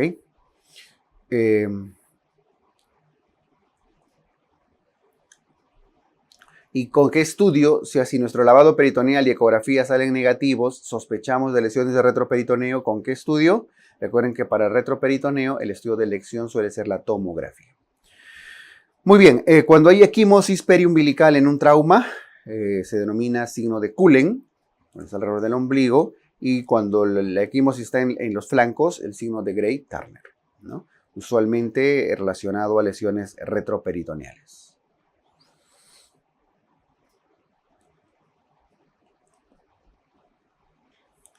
Signo que indica dolor en hipocondrio izquierdo con irradiación a la axila, el signo de Kerr, ya que tiene el signo de Kerr que traduce una lesión esplénica. ¿Qué es el signo de Kerr? El signo de Kerr es el dolor en el hipocondrio izquierdo que se va a la axila luego de una lesión en el hipocondrio izquierdo. ¿Okay? Trauma de vaso. Sobre los hematomas retroperitoneales, en la zona 1, recuerden que está el páncreas, la vena cava inferior, el duodeno, y esta zona suele ser quirúrgica, ¿no? Si lo dividimos, la línea, acá, ya, la zona 1, en la zona central, ¿sí? Donde está el duodeno, el páncreas, siempre se opera, siempre se explora. La 2 son las zonas laterales, donde están los riñones, quedan en observación, y la zona 3 es la zona pélvica, que también queda en observación. La zona pélvica, donde están los vasos ilíacos. El estudio de elección, cuando hablamos de hematomas retroperitoneales, como en todo estudio de retroperitoneo, es la tomografía. La triada letal, la triada de la muerte, se caracteriza por estos 3 hallazgos: por hipotermia, por coagulación, trastornos de coagulación, coagulopatías y acidosis metabólica. Acidosis, hipotermia y trastorno de coagulación, triada letal, triada de la muerte. Bien. ¿Y qué hacemos cuando tenemos la triada letal? Control de daños. El control de daños tiene una primera etapa que comprende el control del sangrado, el control de la hemorragia y la contaminación. ¿Con qué medidas? Con el packing hepático, bolsas de Bogotá, colocación de silos. Filos no, silos. Hay una corrección ahí. Bien, causa principal del trauma renal. El trauma renal, los accidentes de tránsito. La característica clínica del trauma renal es la hematuria, ¿okay? El sangradito. ¿Qué estudio para trauma renal? Urotomografía, UroTEM. En vejiga, la causa principal suelen ser las iatrogenias, pero también los accidentes de tránsito, entre otros, ¿no? Lesiones incluso por arma de fuego, etc. El trauma ureteral, estamos en uréter. El trauma de uréter se caracteriza por microhematuria y la urografía excretora es uno de los estudios de elección. El manejo de urgencia para derivar la orina es la nefrostomía. Ahora, igual hay que repararlo. Aquí solamente se refiere a como manejo de elección, ¿no? de urgencia. Cuando está dañado el uréter, usualmente colocamos un catéter acá. Eso es una nefrostomía para derivar la orina. ¿Okay? Posteriormente tiene que haber, por supuesto, una anastomosis, una corrección de este uréter. En trauma vesical se caracteriza por macrohematuria. Si en el caso de uréter era microhematuria, en la vejiga es macrohematuria. Y el estudio es la uretrocistografía retrógrada o simplemente cistografía retrógrada. Ingresar con contraste a la vejiga para ver que no haya fuga del contraste. El manejo de urgencia en el trauma vesical es la colocación de una sonda Foley para poder evacuar la orina. Bien. Si el trauma de vejiga es intraperitoneal, casi todos se operan. Los intraperitoneales van a cirugía. Si el trauma es extraperitoneal, depende del tamaño. Si es chiquito, menos de 2 centímetros, va a observación. Si es grande, más de 2 centímetros, va a cirugía. Bien. La causa principal del trauma uretral es la fractura de pubis, secundario, fracturas de pelvis, ¿no? Sobre todo a nivel del pubis. Secundario a accidentes de tránsito. La clínica característica es la uretrorragia, el globo vesical. El estudio de elección en trauma de uretra es la uretrocistografía retrógrada, similar al estudio que se hace en vejiga. ¿Cuál es el manejo de urgencia? En vejiga, la talla vesical. ¿Qué está contraindicado en trauma de uretra? La colocación de una sonda Foley. La colocación de sondas cuando la uretra está lesionada puede ser más contraproducente. Bien. La causa principal de isquemia mesentérica, de infartos, de isquemia mesentérica, es la embolia arterial. También puede ser la trombosis, y en general cualquier accidente que pueda llevar a una hipoperfusión a nivel intestinal. ¿Cuál es la clínica de la isquemia mesentérica? Dolor difuso en pacientes con antecedentes cardiovasculares. El antecedente cardiovascular que lleva a signos a un abdomen agudo, más que dolor difuso, pondríamos abdomen agudo, con todo lo que eso implica. Eso es muy probablemente isquemia mesentérica. ¿Y cómo se estudia? Con una angiotomografía. La isquemia cólica en el colon es más frecuente a nivel del lado izquierdo. ¿Okay? Hasta arriba, la isquemia mesentérica suele referirse a la del intestino delgado por una cuestión ya pedagógica. En cambio, cuando hablamos de isquemia cólica, ya estamos hablando del intestino grueso, ¿no? Del colon. El propio nombre lo dice. Es en el lado izquierdo con más frecuencia. Y la causa principal suele ser el shock. El shock hipovolémico usualmente, que hace que se reduzca la perfusión a nivel del colon. ¿Cuál es la clínica de la isquemia cólica? Un dolor en el lado izquierdo con antecedente de shock. Entonces, abdomen agudo con antecedente de embolia arterial, isquemia mesentérica. Shock y ahora dolor en el lado izquierdo, isquemia cólica. ¿Está bien? La causa principal de la isquemia mesentérica crónica está relacionada a la formación de placas ateromatosas, de la aterosclerosis propia también de los vasos mesentéricos. En 277, ¿en qué órgano es más frecuente el infarto de víscera sólida? En el vaso. El vaso es la víscera sólida que más suele infartarse. ¿Cuál es la definición de aneurisma de aorta abdominal?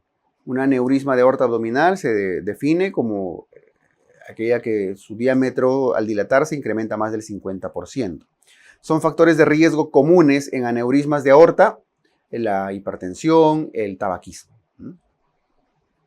Tumor benigno más frecuente del esófago, el leiomioma. El leiomioma. No el leiomiosarcoma, que ya sería una forma de malignización, ¿no? El leiosarcoma.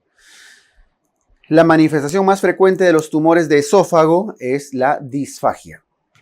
Y una disfagia progresiva, por supuesto, ¿no? Va aumentando primero a sólidos y posteriormente va yendo hacia líquidos, la progresiva. Tumor benigno más frecuente del estómago, los pólipos hiperplásticos, ya estamos en estómago. El tumor benigno más frecuente del intestino delgado, los pólipos adenomatosos, igual que en el colon.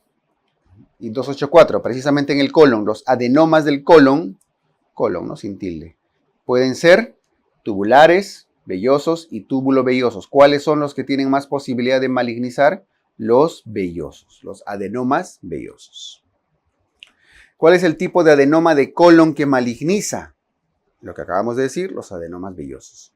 ¿Cuál es el tratamiento de los pólipos pediculados y sésiles? La resección endoscópica. Hay que resecar estos pólipos por vía endoscópica, incluso si son sésiles, ¿ah? Entonces, eso es lo que están pegaditos, ¿no? Tumor benigno más frecuente del hígado, el tumor quístico simple. Los hemangiomas también son importantes, de cierta frecuencia, pero el quiste simple es el más común. Tumor benigno más frecuente del apéndice, el mucocele apendicular. En el caso del apéndice, el mucocele. ¿Cuántos pólipos deben hallarse en la endoscopía en la poliposis adenomatosa familiar? Para diagnosticar poliposis adenomatosa familiar, más de 100 pólipos. El tratamiento de la poliposis adenomatosa familiar es la colectomía total. Y por supuesto, luego de la colectomía quedan en una anastomosis entre el íleon y el recto. Iliorectostomía. Okay. Con sus respectivas reconstrucciones y plastías para evitar o para favorecer la continencia fecal, ¿no? ¿Cuál es el síndrome donde hay poliposis con tumores cerebrales? El síndrome de Turcot, ¿no? Con tumores en la glía. Y cuando hay osteomas craneales, tumores en la región del cráneo, sobre todo en la región facial, es el síndrome de Gardner. ¿Okay? Con tumores cerebrales, Turcot. Con osteomas, Gardner. 293. Cuando hay amartomas con pigmentación mucocutánea, los puntitos que salen sobre todo en la zona perioral, acá lo vamos a poner en la zona perioral, ese es el síndrome de Peutz-Jeghers. Está asociado también, recuerden, a cáncer de mama, cáncer de páncreas, entre otras neoplasias. Síndrome de Banayan-Riley-Rubalcaba, o simplemente Rubalcaba o Riley. Tiene amartomas, parecido a Peutz-Jeghers, tiene lipomas, macrocefalia y lentiginosis. Sobre todo se van a recorrer mucho por la macrocefalia. Muy característico en este síndrome. Bueno, esos son los síndromes polipósicos y amartomatosos. Turcot, Gardner, Peutz-Jeghers, Banayan, Rubalcaba. El síndrome de Cowden presenta amartomas múltiples amartomas en diferentes partes del cuerpo. El síndrome de Lynch. El síndrome de Lynch es un síndrome de cáncer hereditario no asociado a poliposis. No está asociado a poliposis. Hay Lynch tipo 1, Lynch tipo 2, eso que incluso están relacionados a patologías ginecológicas, ¿no? El tumor maligno más frecuente del tercio medio del esófago. Ya estamos en esófago. Cáncer de esófago, carcinoma epidermoide. ¿Qué factores de riesgo? El alcohol, el tabaco. Y en la parte distal, en el tercio distal del estómago, el adenocarcinoma. Es el más frecuente. Y el factor de riesgo, la esofagitis de Barrett, la metaplasia por esofagitis de Barrett. Entonces, tercio medio, carcinoma epidermoide, tabaco y alcohol. Tercio distal del esófago, más abajito, el reflujo gastroesofágico, la enfermedad por reflujo gastroesofágico, esofagitis de Barrett, las metaplasias. El lugar de diseminación de los tumores malignos del esófago, diseminación continua a los órganos continuos en el caso del tercio medio y diseminación hematógena portal en el caso del tercio distal. Y por eso van al hígado generalmente. Vamos, 302, tumor maligno de estómago más frecuente, el adenocarcinoma.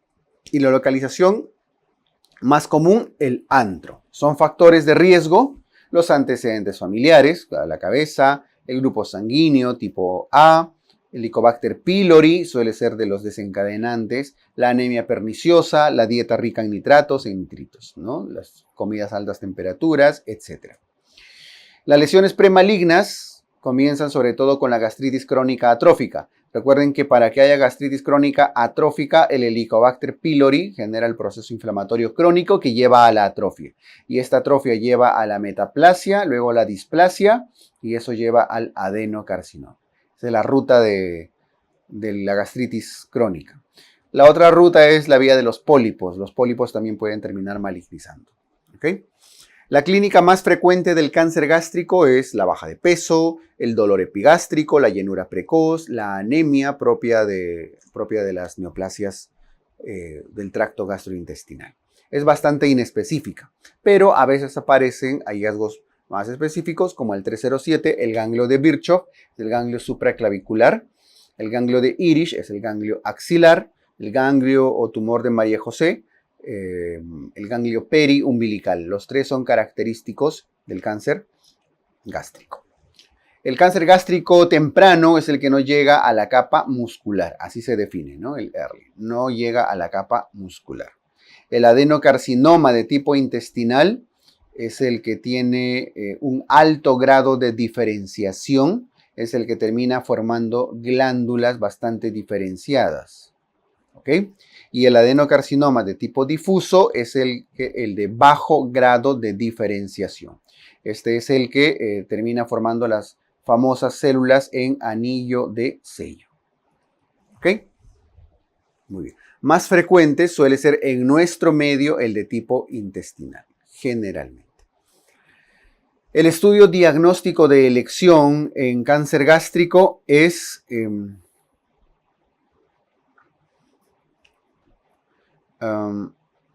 el estudio diagnóstico de elección en el cáncer gástrico es la endoscopía con la respectiva toma de biopsia, y el estudio de elección para evaluar metástasis a distancia es la tomografía. El PET scan también ayuda, pero el PET scan tiene ciertas limitaciones para algunos tipos de cánceres, entonces en general preferimos todavía la tomografía para el estudio de diseminación a distancia. ¿Okay? El tratamiento del cáncer gástrico a nivel del antro, que es lo más frecuente, es gastrectomía subtotal o gastrectomía, pueden llamarle parcial, o gastrectomía distal. ¿Okay? Cualquiera de los tres términos es válido con su respectiva diseminación ganglionar. ¿Okay? Y en el caso del cáncer gástrico, los esquemas actuales incluyen el esquema FLOT, ¿no? El FLOT, la FD5-fluorouracilo, el fluorouracilo, la leucoborina, oxaliplatino y el 12-taxel o el taxotere, ¿no? La T viene de taxotere. FLOT, antes y después de la cirugía, ¿ok? Que se administran en ciclos de 2 semanas, antes y después. El asunto es que sepan que es el esquema perioperatorio asociado a cirugía, asociado a la gastrectomía. ¿Ok? El tratamiento cuando es a nivel del fondo, del cardias, o sea, no está en el antro, sino en el fondo cardias, la gastrectomía es total. ¿Ok? El tratamiento cuando se trata de un cáncer gástrico tipo estadio T1A. T1A, recuerden que es el que solo lleva a la mucosa. Si ya llega a la submucosa es T1B. Si es T1A, la resección es endoscópica. A partir de T1B en adelante ya incluye gastrectomía. ¿Okay? ¿De qué tipo son los linfomas gástricos? Los linfomas gástricos, ya no los adenocarcinomas, sino los linfomas, son de tipo MALT, tumores de tejido linfoide asociado a mucosas. Son linfomas de tipo no Hodgkin. ¿Okay? Recuerden que aquí también estos linfomas son desencadenados por el proceso inflamatorio propio del Helicobacter pylori, que genera una proliferación, migración de linfocitos tipo B.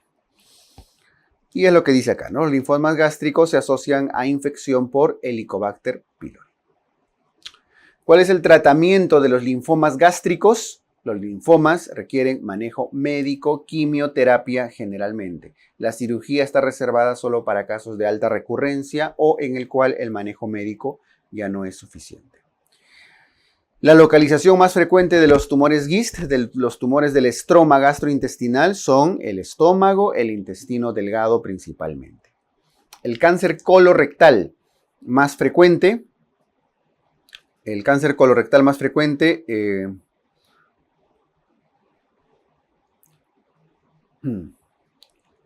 es el adenocarcinoma. Bien. El adenocarcinoma, sobre todo el que proviene con más frecuencia de los adenomas de tipo vellosos.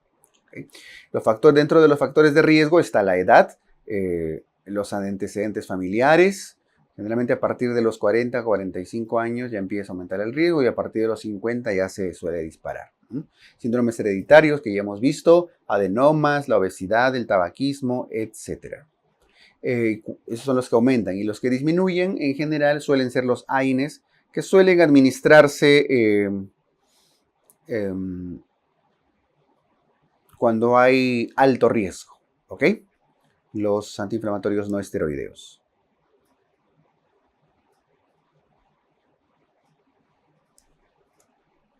¿Cuál es la condición premaligna más frecuente del cáncer colorectal?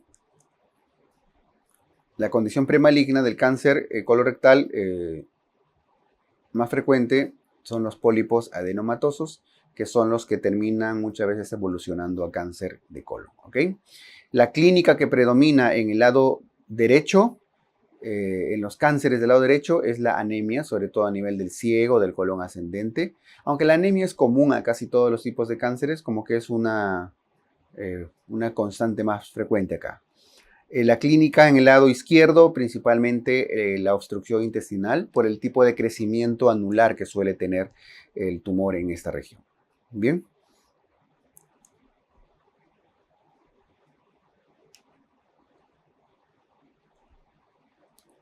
Es el signo característico de la radiografía abdominal en el cáncer colorectal, el signo de la manzana mordida, ¿no? Que ya es un estudio que ya se hace cada vez menos, un signo radiológico, mucho antes de la era de las tomografías, de las colonoscopías y demás, pero era bastante útil, ¿no? Todavía queda el registro histórico y eventualmente todavía se hace.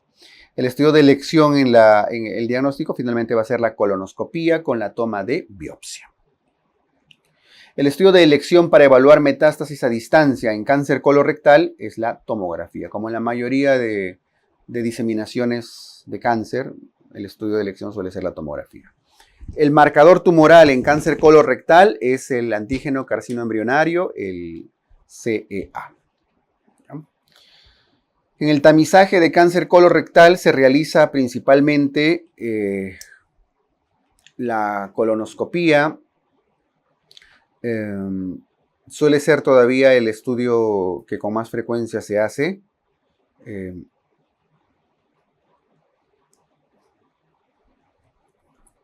Ya las edades incluso están variando un poquito.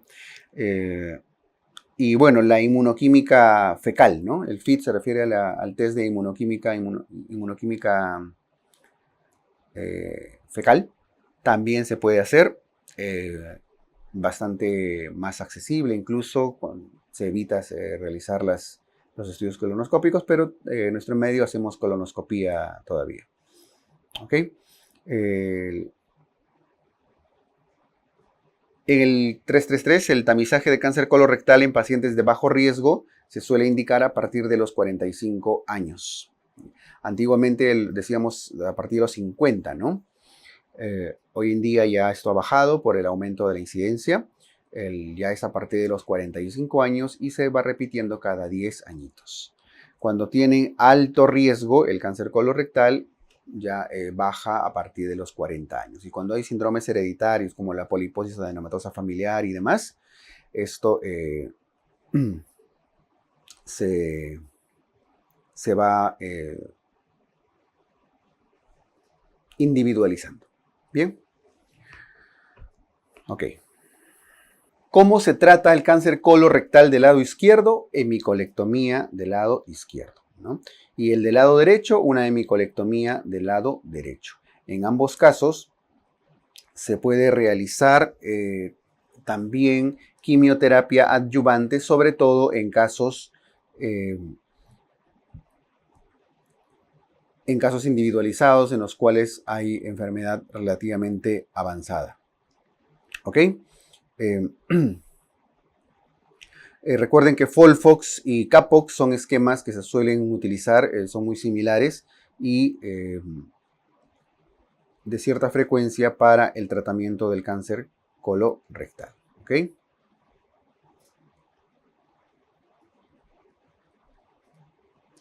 Como quimioterapia adyuvante, similar al esquema FLOT que hemos visto en cáncer de colon, en cáncer gástrico. ¿Cómo se trata el cáncer colorectal? En el ángulo esplénico es una hemicolectomía ampliada, una hemicolectomía izquierda ampliada, y si estamos en el ángulo hepático del lado derecho, la hemicolectomía es del lado derecho, también ampliada, extendida hacia el otro lado. ¿Okay? La diseminación en cáncer de recto superior, cuando estamos ya en el recto superior, por el tipo de drenaje venoso que hace, va hacia el hígado, hace diseminación hepática por vía portal. Los del recto superior. En cambio, los del recto inferior, el cáncer de recto inferior hace diseminación extrahepática porque ya no hace un drenaje venoso hacia la vena porta, sino hacia la vena cava. Bien. La cirugía de los cánceres del recto inferior consiste en anoplastía, amputación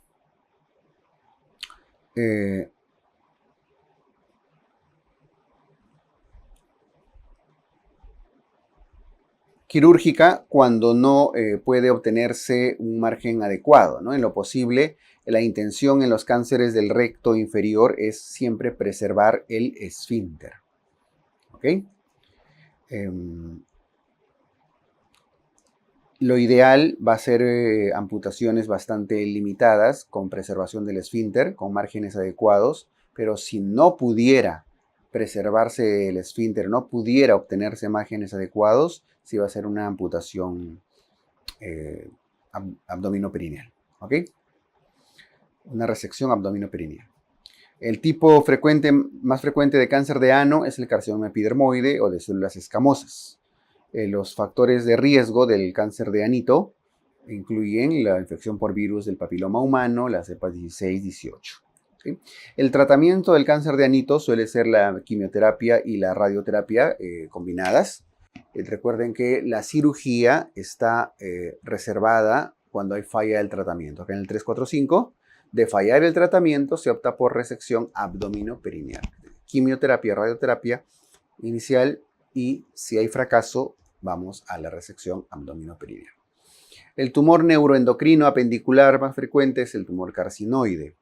El síndrome que puede generar este cáncer es el síndrome carcinoide por liberación de serotonina, son serotoninérgicos, ¿no?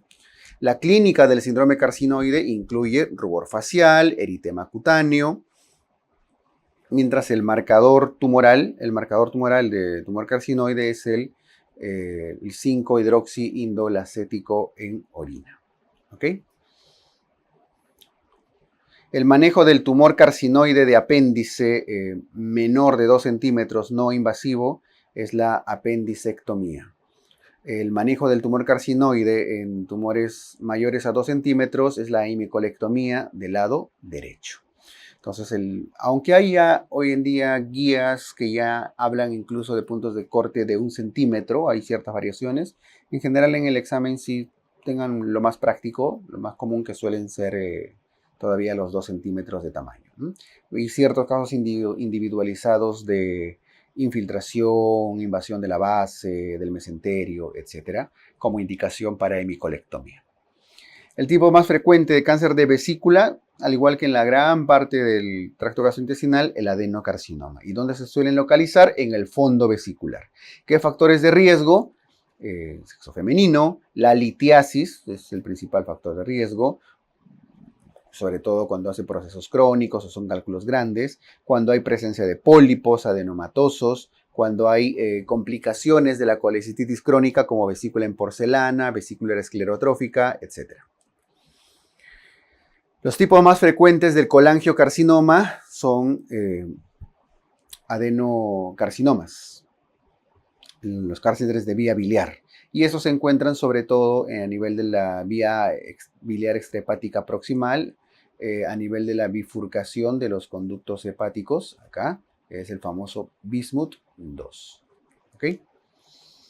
Bien. Son factores de riesgo de los colangiocarcinomas, la colangitis esclerosante primaria, los quistes de colédoco, las fasciolasis. ¿Ok?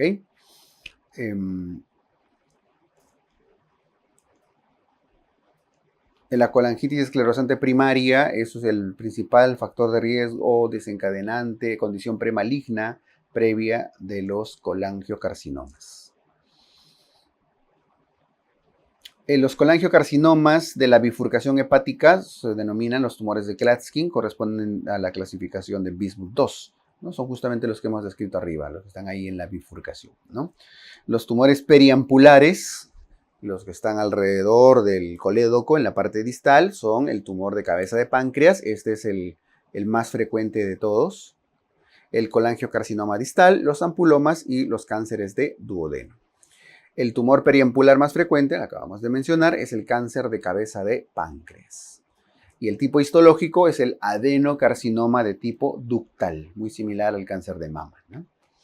La localización más frecuente del cáncer de páncreas es la cabeza.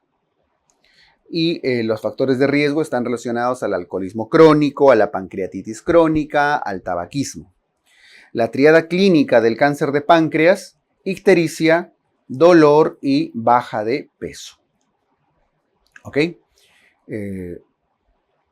En general, de los tumores periampulares, ahora, de cabeza de páncreas es el más frecuente, pero ictericia, dolor, baja de peso son los más comunes. Y de los tres, el más precoz suele ser la baja de peso. Aparece incluso antes del dolor, antes de la ictericia. ¿Ok? El marcador tumoral de cáncer de páncreas es el CA19.9. No solo para páncreas, sino también para vía biliar, pero con cierta especificidad mayor a nivel pancreático. ¿Cuál es el tratamiento curativo en el cáncer de páncreas? La cirugía de Whipple, aun cuando, o sea, es la cirugía resectiva, cuando el tumor es resecable, con las particularidades que puede tener de alta mortalidad también, ¿no? El cáncer de hígado más frecuente es, los cánceres de hígado más frecuentes son las metástasis. La mayoría viene de otros tumores, sobre todo gastrointestinales. Y solo un 10% corresponde a tumores primarios, a propios del hígado. Y dentro de estos tumores primarios están los hepatocarcinomas o los carcinomas hepatocelulares. Bien. El 369, los factores de riesgo de carcinoma hepatocelular: virus de la hepatitis B, virus de la hepatitis C, alcoholismo crónico en general.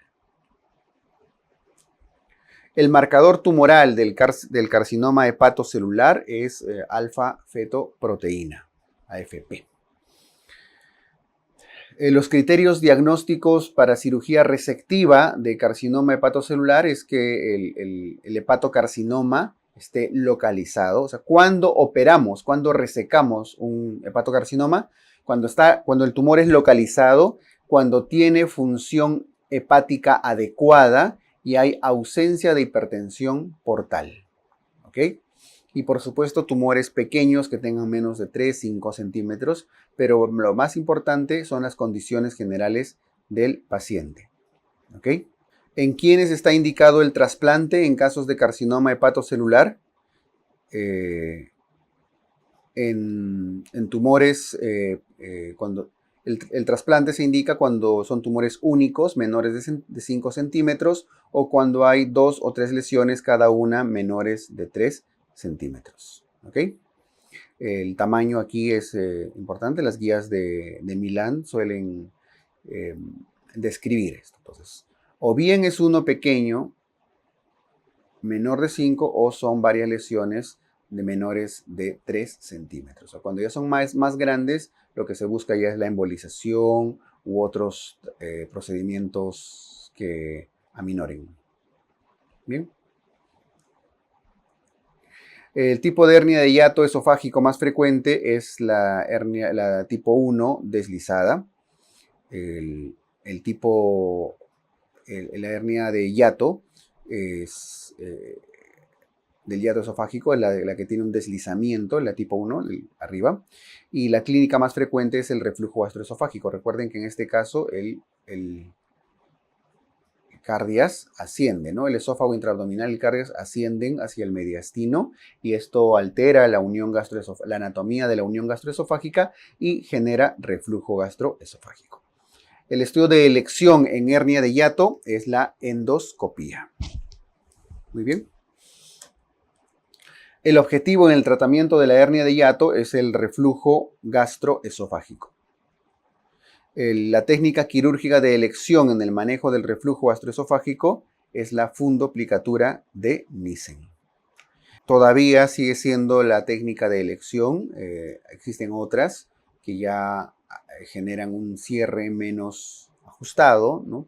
para evitar obstrucciones, complicaciones posteriores. Nissen todavía sigue siendo la fundoplicatura de Nissen de 360 grados, todavía sigue siendo respuesta adecuada para la mayoría de preguntas de este tipo, ¿no? En el tratamiento quirúrgico. Ahora, el reflujo idealmente debe manejarse por medios farmacológicos inicialmente, pero puede optarse por cirugía de ser necesario.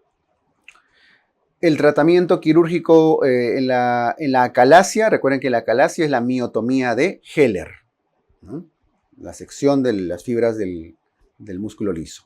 El divertículo más frecuente es el divertículo de Zenker. La estructura por la que protruye el divertículo de Zenker es el triángulo de Killian.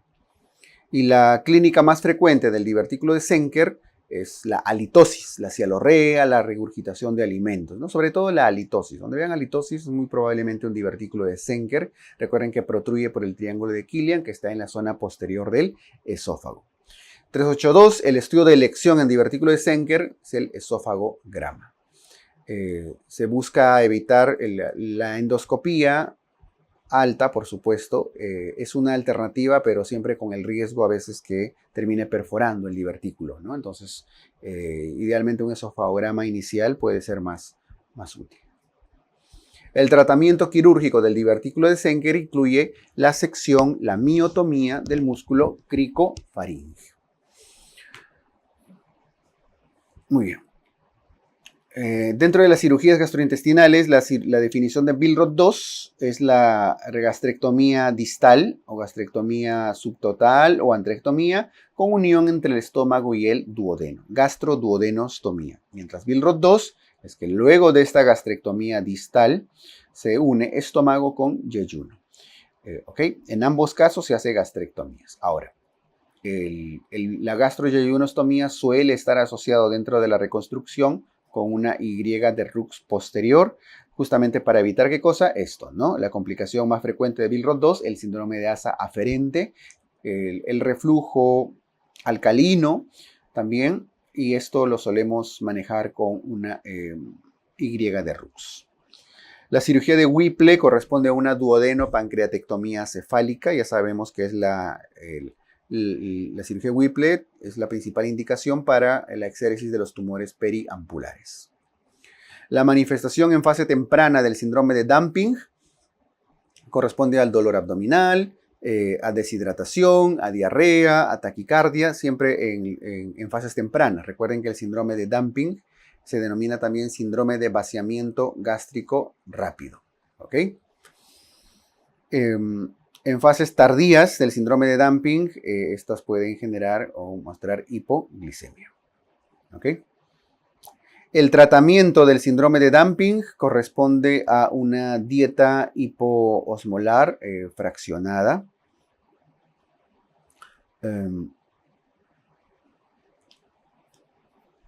Una dieta hiposmolar dado que la hiperosmolaridad del quimo, del alimento que se consume, es la que suele generar y desencadenar este vaciamiento gástrico rápido o síndrome de dumping, ¿no? Recuerden que aquí el factor que suele determinar es la ausencia del píloro, es lo que desencadena el vaciamiento gástrico rápido. 392, cuando hay una colostomía con cabo proximal exteriorizado y cabo distal cerrado, es decir, una sola boca, está la barriguita, ahí está, una sola boca, es la colostomía de Hartmann. Probablemente la que más conocemos es la que se hace en el vólvulo de sigmoides, en los cánceres de recto, en los traumas distales, etc.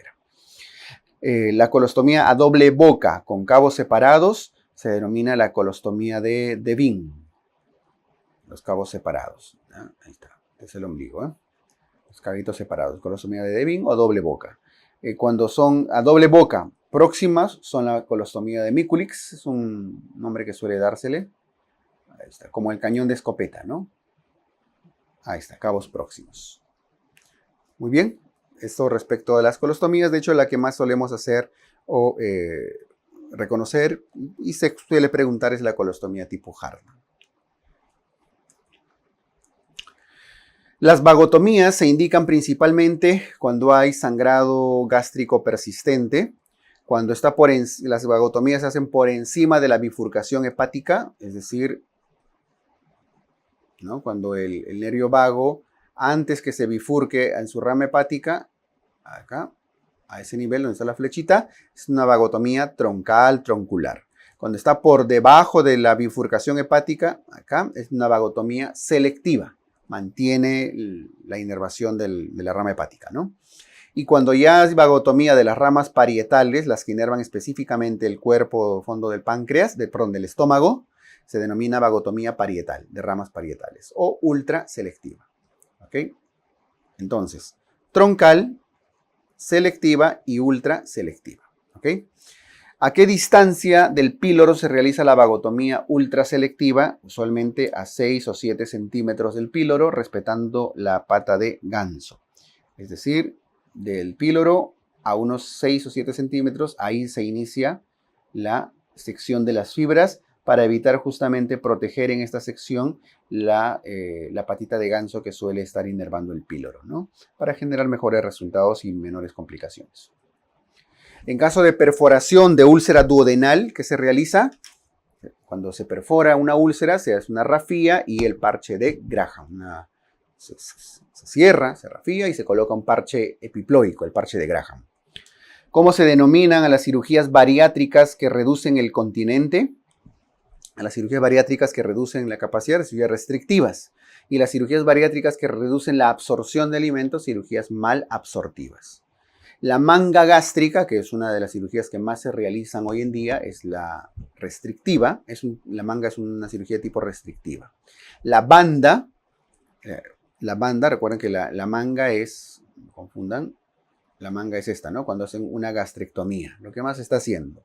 La banda, lo que suele hacer es una banda alrededor, una banda elástica, que suele reducir la capacidad el continente proximal del estómago para generar mayor saciedad. También es restrictiva.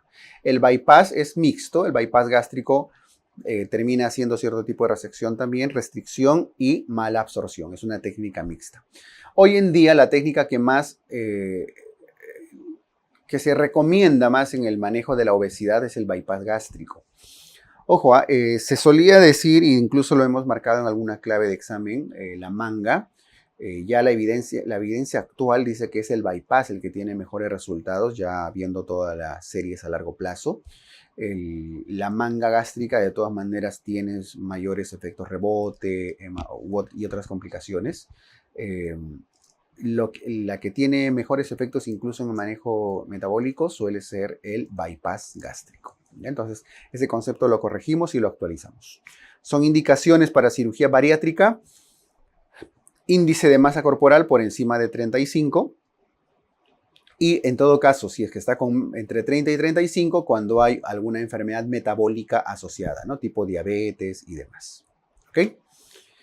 ¿Cuáles son las complicaciones postquirúrgicas de las heridas? El primer día, los hematomas. El segundo día, los seromas. A partir del cuarto día en adelante, las infecciones de sitio operatorio, dehiscencias y demás. Es una manifestación radiológica en perforaciones intestinales, el neumoperitoneo, el signo de las alas de gaviota. ¿Ok? Cuando hablamos de perforación, neumoperitoneo, alitas de gaviota. Se elevan los dimediafragmas, ¿no? Causa de fiebre el día 1, atelectasias. Aunque ya estos temas están bastante discutidos, de hecho no hay una correlación directa a atelectasia, fiebre y demás, pero sí, pues si les hacen una pregunta de fiebre postoperatoria, primer día atelectasia. Segundo, tercer día tienen otras causas ya menos comunes. Lo voy a poner acá. El segundo día usualmente también atelectasias, pero pueden agregarse infecciones del tracto urinario, neumonías, etc. El tercer día suele ser la infección de la zona de inserción del catéter, las flebitis, y el día 4 las infecciones de sitio operatorio. Bien. ¿Cuál es la zona más frecuente de infección de sitio operatorio? El tejido celular subcutáneo. ¿Qué factores de riesgo? La contaminación de las heridas, la malnutrición, la diabetes. Recuerden sobre todo la mala asepsia. La falta de asepsia al momento de una cirugía es la que suele estar asociado a infección de sitio operatorio. La fascitis necrotizante tipo 1 suele ser polibacteriana. No es solo bacteroides, es bacteroides y otros gérmenes, pero es principalmente polibacteriana porque esta fascitis suele estar asociado a cirugías de colon, ¿no? Mientras la fascitis necrotizante tipo 2 suele ser monobacteriana y el germen acá muy específico es el estreptococo beta hemolítico con más frecuencia. Bien. Factores de riesgo para fístulas enterocutáneas a la cabeza, la malnutrición, la infección de sitio operatorio,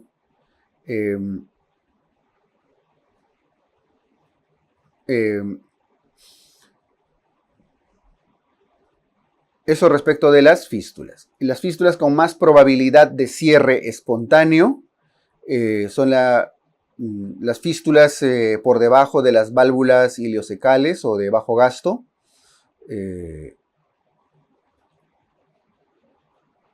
Estas, si tienen bajo gasto, no mucho volumen de pérdida por la fístula, suelen tener un cierre espontáneo. En cambio, las que tienen menos probabilidad de cierre espontáneo son las que tienen alto gasto. Bajo gasto, cierre espontáneo. Alto gasto, probabilidad de cierre quirúrgico. Y la ubicación también es importante. Si está por debajo de la válvula iliocecal, o sea, distal más que debajo, distal a la válvula iliocecal, suelen ser de probabilidad de cierre espontáneo. Y si están proximales a la válvula iliocecal, probablemente van a requerir un cierre quirúrgico. ¿Okay? De hecho, la condición básica para que las fístulas cierren espontáneamente suele ser que no haya malnutrición, que no haya obstrucción distal a la fístula y que no haya malnutrición y no haya signos de sepsis, no haya signos de infección. ¿Ok? Son las condiciones básicas para que pueda cerrarse espontáneamente una fístula.